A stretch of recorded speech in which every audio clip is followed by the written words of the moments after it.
suatu flow dan proses di dalam suatu program secara logika. Ada berbagai jenis flowchart dan yang akan dibahas di sini adalah program flowchart atau diagram alias program. Simbol-simbol dalam flowchart memiliki makna yang berbeda. Simbol-simbol tersebut meliputi simbol berbentuk elips, bernama simbol terminator yang berfungsi untuk mengawali dan mengakhiri sebuah flowchart atau algoritma. Simbol berbentuk segi enam, bernama simbol preparation yang berfungsi untuk menunjukkan proses inisialisasi variabel atau pemberian nilai awal kepada sebuah variabel.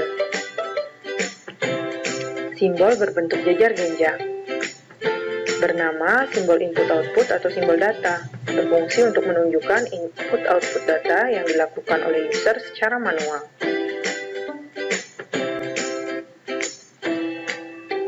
Simbol berbentuk persegi panjang, bernama simbol proses, berfungsi untuk menunjukkan proses yang dilakukan oleh mesin komputer.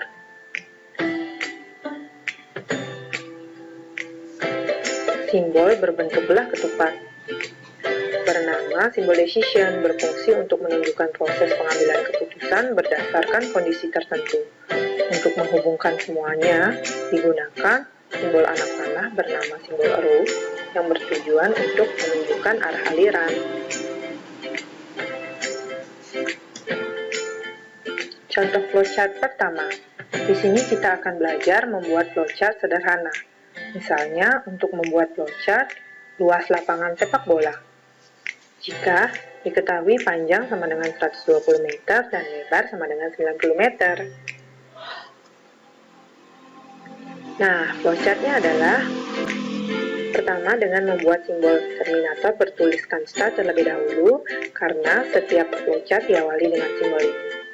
Oleh karena panjang dan lebarnya sudah diketahui, kita membutuhkan simbol preparation untuk memberikan nilai awal pada variabel berupa panjang sama dengan 120, lebar sama dengan 90. Berikutnya, kita akan menghitung luas lapangan sepak bola dengan menggunakan simbol proses lengkap dengan rumusnya berupa luas sama dengan panjang kali lebar.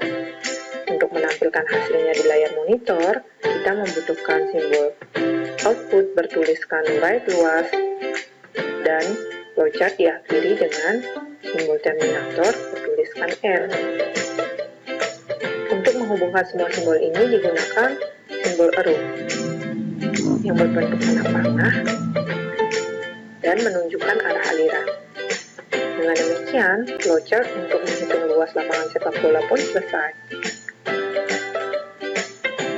Contoh flowchart kedua. Bagaimana jika kita ingin menghitung luas lapangan basket, atau luas lapangan tenis, atau bahkan luas kolam renang, yang sama-sama memiliki bentuk persegi panjang seperti lapangan sepak bola, tetapi tentu saja panjang dan lebarnya berbeda? Nah, disinilah diperlukan simbol input. Kita bisa menggunakan flowchart yang tadi dengan menggunakan simbol input untuk mengganti simbol preparation. Bertuliskan read panjang, lebar, sehingga dengan ini user dapat menginputkan nilai panjang dan lebar yang berbeda secara manual. Contoh flowchart ketiga. Pada contoh flowchart ini, kita akan menggunakan simbol decision, misalnya untuk membuat flowchart berdasarkan logika lampu lalu lintas. Flowchartnya akan menjadi seperti ini. Seperti biasa, sebuah flowchart selalu diawali dengan simbol terminator start. Kemudian kita membutuhkan simbol input untuk membaca warna lampu dari user.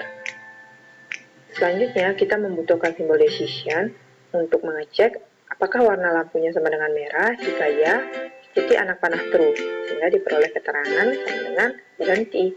Jika tidak, ikuti anak panah false. Kita membutuhkan satu simbol decision lagi untuk mengecek apakah warna lampunya kuning. Jika ya, ikuti anak panah true sehingga diperoleh keterangan sama dengan hati-hati. Jika tidak, ikuti anak panah false. Otomatis warna lampunya hijau sehingga keterangannya sama dengan jalan. Untuk menampilkan hasil keterangan ini di layar monitor, kita menggunakan simbol output bertuliskan write keterangan. Jangan lupa, flowchart kita diakhiri dengan simbol terminator bertuliskan N. Dengan demikian, flowchart berdasarkan logika lampu lalu lintas pun selesai. Kelebihan dan kekurangan penulisan algoritma dengan flowchart. Kelebihannya antara lain adalah mudah dibaca dan dipahami karena adanya standarisasi penulisan dan simbol.